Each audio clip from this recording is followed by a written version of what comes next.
What's going on, guys? It is another day of tackle prep. The season is now fully underway. Just finished up my first event on Lake Okeechobee for the Toyota Series. Got a 7th place finish there. If you guys haven't checked out those videos, I'll link them below. There's 2 different videos on that one. The first one is days 1 and 2, and the second video is that final day. So caught a lot of big bass there. Had a huge bag on the second day, almost 27 pounds. So definitely worth a watch if you guys haven't checked those out. But now we are switching gears a little bit, heading to Sam Rayburn for the second, or not the second stop, but the second stop of the season, but the first stop of the Invitational season. So we are looking for a Bass Pro Tour qualification this season. Top 5 will make it there. That's the goal for the season. So we gotta start things off strong on Sam Rayburn. But today I am in the Icon, getting things ready to go for Sam Rayburn. So we got stuff kind of all over the place right now. Got to get tackle rigged up, rods rigged up, see what baits and stuff like that I need. Got a little bit of tackle shipped up to me, some Rayburn type stuff. Just kind of putting everything together, trying to get the boat a little bit organized before I actually head out to Texas. But before I do any rigging, I'm going to take a quick look at the Deep Dive app. You guys know I've been using the app for a little bit now. I actually used it all season last year, but didn't really talk about it. Now I'm officially partnered up with them and been using it to kind of plan and prepare for tournaments, and then some on the water stuff too. So let's pull that up for Sam Rayburn. Let me set my camera down and we will get my phone out and do a little bit of research on the Deep Dive app, kind of give me an idea of what patterns, what baits I want to have rigged up for Sam Rayburn before I actually get to rigging these rods up. We've got Sam Rayburn pulled up. The first thing that I'm going to notice here is that the lake level is 3.5 foot low. So the lake is low, but it's been coming up. So you can see here it says 3.11 feet is what it has risen in the past week. And I think over the past month it's come up like 4 foot. So by the time we actually get there and fish the tournament, it might be up to almost full pool, which I honestly don't know how it affects the fish that much there. I've only fished Rayburn one time for the first pro circuit event I ever fished, and I ended up catching them offshore on brush piles. So let's take a look at some top baits. So all the conditions should be pretty set. We got pre-spawn, aquatic vegetation, low lake level, and then I guess we can play around with wind protected and wind blown. Let's start off with shallow largemouth. That's gonna be my forte, so it's probably what I'll start off with. Flipping jig, swing head jig, shaky head, buzz bait, bladed jig, spinner bait, flat-sided crankbait, finesse jig, plopper, crankbait, and jerk bait. So that's for the dirty water. Let's go stained, because the water on Rayburn I think is not super dirty. I guess it kind of depends where you're at. So looks like we've got kind of the same stuff. They threw in a Ned rig in there, and then let's see what we're looking at for clear.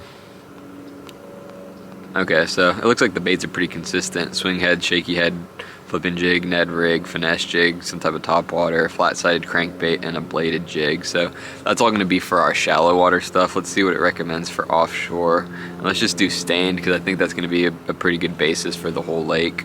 Carolina rig, Texas classic, really all around the country classic. Swing head, shaky head, flipping jig, swim jigs, football jigs, bladed jigs, finesse swim bait, drop shot, crankbait, and jig and spoon. Okay, so it gives me a basis of the tackle that I have to have rigged up. I've done some research prior to this, obviously, as well. Watched some YouTube videos, looked back at some prior tournament stuff, and this is all consistent. I mean, they gather all the data based on tournament results. So let's really what I want to look at here is let's look at the best areas, because that's really going to help me with my tournament practice and trying to figure out where I want to practice at different areas of the lake. All right, best areas. We'll do the 3D pre-spawn.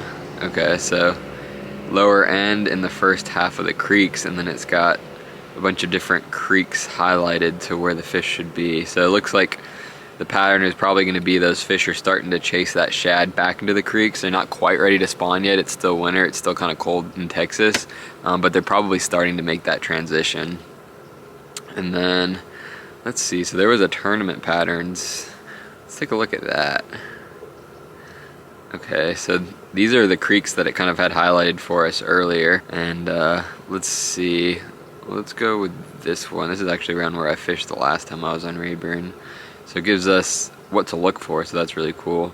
So first thing is going to be a square bill crankbait on a ditch with a hard spot. A second thing is going to be a drop shot on a rounded point and brush.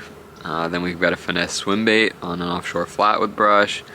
And then another finesse swim bait offshore rounded point with brush. So looks like the fish are probably going to be staging up, feeding up on ditches with hard spots and then brush piles. So I mean, that's pretty consistent with what I've seen out of Rayburn. The cool thing about this is that I'll be able to come on here and actually look at the different areas that it recommends and kind of base my practice off of that. This is based off of real tournament data that they pull.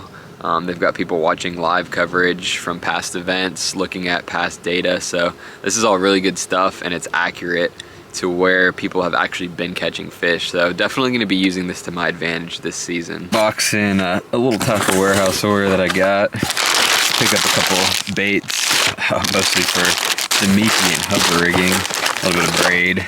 Got the new Lake Master VX cards. So I've got all the old Lake Master cards, but these ones, when you're competing for a lot of money, when you're competing on these lakes that have a bunch of contours that you might actually need to follow, obstacles, stuff like that, it's always good to have the most up-to-date mapping. So I went ahead and picked up one of these for the Mid-South, which includes all the lakes in Texas. And then check out these guys. These are kind of sneaky little baits. Not so sneaky because a lot of guys on YouTube are talking about them, but I haven't tried them out yet. These are the Bass Tricks, good for Demiki and hover rigging. So what are these ones? These ones are the Flash Tricks 4-inch gizzard shad.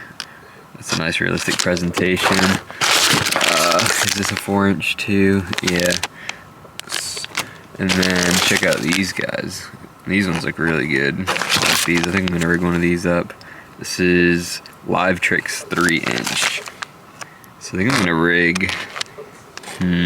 Let's probably rig one of these guys on a hover rig here. So this is the hover rig from Core Tackle. I'm sure you guys have seen them before. We're gonna rig up one of these Bass Tricks on it. I've got quite a few little hover rig hooks from Core Tackle here. These are the normal hover rigs, a couple different sizes. These are the weedless ones, and then some of their swim bait hooks. This is called the Tush. So it's got the weight up towards the front of the hook there. And then here we go. This is the Ozark rig from them. So it's kind of a cool little hook right there. But let's rig up this Bass Tricks. I'll show you guys how to rig it up here. Open up these guys here.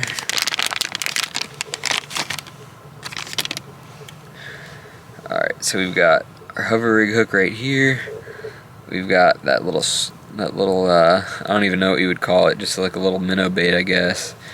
And so the way that we're gonna rig it is we're gonna put that hook just past the top of the bait like that. And then this bait's hollow, so you wanna make sure you come out at the right spot. Then you're pushing the bait up it until you get to that hook tie. And then you see you got a little bit of that sticking out. All you're gonna do is go like that. And that bait's hollow, so the hook sits in there perfectly. And there's your little hover rig right there. That is the Core Tackle hover rig with a Bass Trick. I think it was called the Live Tricks, but that's a realistic presentation right there. Any type of roaming fish on bait, that'll probably come in pretty clutch. Alright, still got a mess to clean up and organize, but pretty much got all of my rods set up for right now. We'll go through a couple of them here. We got jig and spoon, spinner bait, 6XD. This is, so I'm using Greico rods this year. If you guys have watched a couple of my videos earlier, you guys know that I partnered up with them. But they are a brand new company, so they're still working on crankbait rods. So every now and then I'll have to throw a different rod than a Greico until they fill in all the action. So Every now and then you'll see me use something else, but I am partnered with and trying to exclusively use Greico rods. They're super sweet. I like them a lot. Just came off a 7th place finish on Lake Okeechobee using exclusively Greico rods, so definitely like them. I'm sure their new crankbait rods, when those come out, will be great. So we got a rock crawler. Anytime I get around bridges, I like throwing that guy. Jerk bait. Little mega bass there. Sorry, the glare is pretty bad out here in the sun. We got our lipless bait. Hopefully we can find some grass and throw that around. We got our little Demiki rig. And check out this setup right here, guys. I'm excited about this one. That is the Trika 6X series spinning rod. It's a 7'1", or I think it's actually a 7-foot medium, and it's got the Shimano Stella on it. This is a sweet setup right here. Figured Demiki rigging has become pretty popular. A lot of guys catching a lot of fish on it. I need to work on it myself, but figured we might as well have a sweet setup if we're gonna go ahead and do it. So looking forward to using that. I haven't thrown this Stella yet. We got a chatterbait. This one right here is going to be a Carolina rig. Speed worm that's still rigged up from Okeechobee. I probably won't throw June bug. I'll probably throw like a green pumpkin on there. We got that core hover rig with the little bass tricks on it that you guys saw me rig up earlier.